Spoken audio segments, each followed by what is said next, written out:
ஒரு இடத்தை ஒதுக்குவதாக அறிவித்தார்கள்.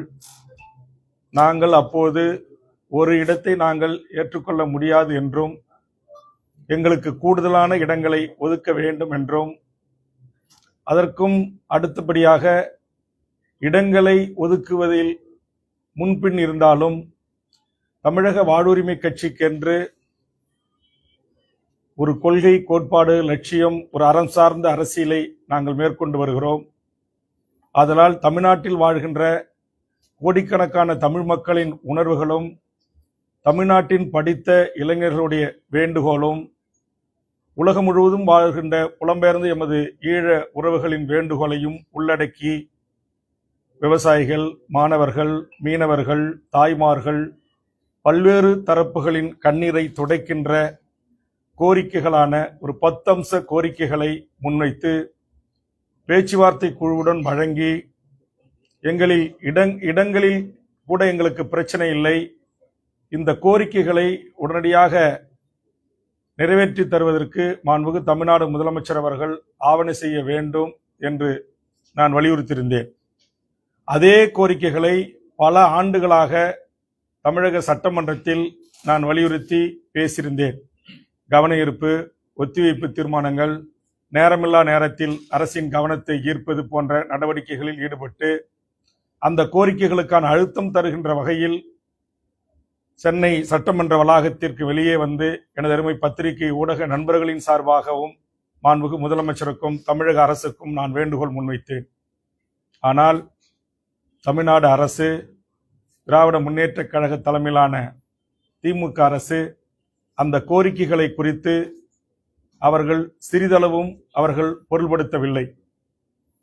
அவர்களை பொறுத்தவரையில் காங்கிரஸ், கம்யூனிஸ்டுகள், விடுதலை சிறுத்தைகள், மறுமலர்ச்சி திமுக உள்ளிட்ட அரசியல் கட்சிகளே எங்களோடு எந்தவித கோரிக்கையும் வைக்காமல் தொகுதி உடன்பாடோடு கூட்டணி அமைகின்ற போது நீங்கள் ஒரு சட்டமன்ற உறுப்பினராக இருந்து கொண்டு இப்படி கோரிக்கைகளை எல்லாம் கொடுப்பது, இதையெல்லாம் நிறைவேற்றி தாருங்கள் என்று சொல்வது, இது எல்லாம் சரியாக படவில்லை என்கிற தோணியில்தான் அவர்களுடைய அணுகுமுறை இருந்தது.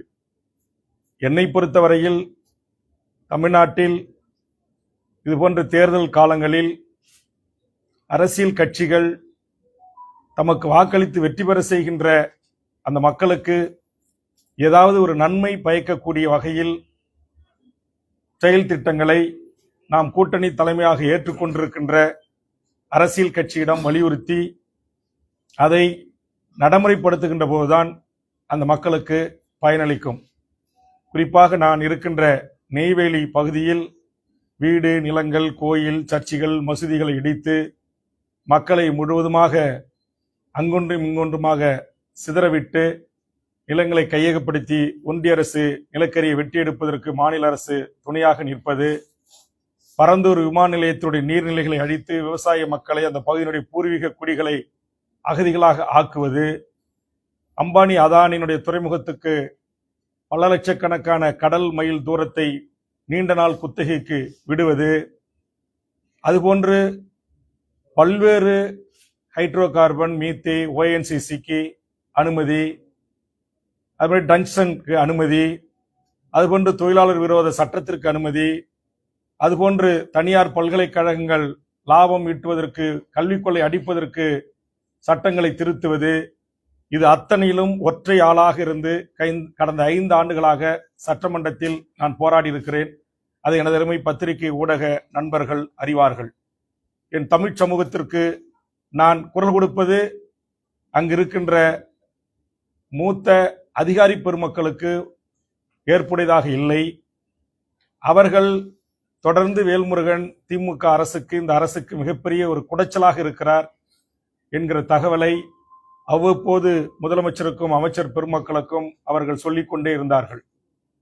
ஒரு மக்களால் தேர்ந்தெடுக்கப்பட்ட ஒரு அரசு, முதலமைச்சர், அமைச்சரவை இந்த நாட்டை ஆள வேண்டும். அப்போதுதான் அவர்கள் தேர்தலுக்கு தேர்தல் மக்களை சந்தித்து வாக்கு கேட்கின்ற போது அந்த மக்களுடைய உணர்வுகளுக்கு மதிப்பளித்து திட்டங்களை தீட்ட முடியும், மக்கள் உணர்வுகளுக்கு மதிப்பளித்து சட்டங்களை இயற்ற முடியும்.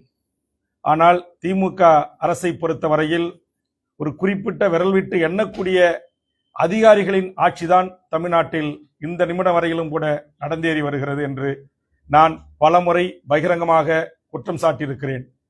சட்டமன்றத்திலே ஆட்சி மாறி இருக்கிறது, காட்சி மாறவில்லை என்று நான் குற்றம் சாட்டியிருக்கிறேன். சில அதிகாரிகள் செய்கின்ற தவறுகளை சுட்டிக்காட்டி பேசியிருக்கிறேன். ஆக இதையெல்லாம் மனதில் வைத்துக்கொண்ட அதிகாரி பெருமக்கள் வேல்முருகன் இந்த கூட்டணியில் தொடர்ந்து கூடுதல் இடங்களோடு மீண்டும் தமிழக சட்டமன்றத்திற்குள் வந்தால் அவர்கள் செய்திருக்கிற லஞ்ச லாவண்ய ஊழல், தமிழர் விரோத நடவடிக்கை, பாசிச சங் பரிவார கும்பல்களுக்கு ஆதரவாக திமுக தலைமையிலான அரசிலே இருந்து கொண்டு கோலோச்சுவது எல்லாம் இன்னும் வெட்ட வெளிச்சமாக தோலுரித்து காட்டுவார் என்கிற அச்சத்தின் காரணமாகவும் இன்றைக்கு என்னை திட்டமிட்டு திமுக தலைமையிலான கூட்டணியில் வெளியேற்றுவதற்கு தமிழர் அல்லாத, தமிழர் விரோத, தமிழினை உரிமைக்கு எதிராக, தமிழ் ஈழ விடுதலைக்கு எதிராக, சமூக நீதி லட்சியத்திற்கு கொள்கைக்கு எதிராக இருக்கின்ற அதிகாரிகளின் பேச்சையும் அவருடைய அறிவுரைகளையும் கேட்டுக்கொண்டு திமுக தலைமை தமிழக வாழ்வுரிமை கட்சியை புறக்கணித்திருக்கிறது.